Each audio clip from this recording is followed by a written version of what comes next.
Guys, good morning. Kani ang mga bata, ang mga grade 2 pupils sa barangay San Juan Elementary School. Oh, mga brighting nga mga bata kay mga honor pupils ni.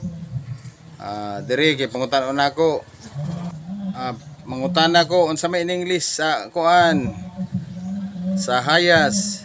Snake. Ay, grabe ka bright man ni ko. Kinsa pati imong dagnay? Imo nga yan?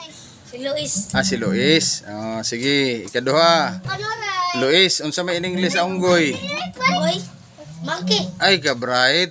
Luis, kaduha naman ka makatubag no.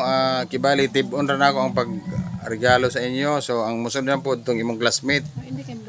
Kinsa pa to yung ngalan nimo?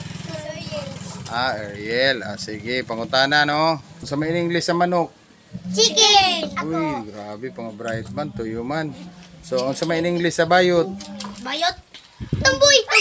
Up girl. Up girl. Up girl. Up girl? Gay, no? Gay lang. Wala mo gay. Bayot. In English sa bayot, no? Gay. Sige.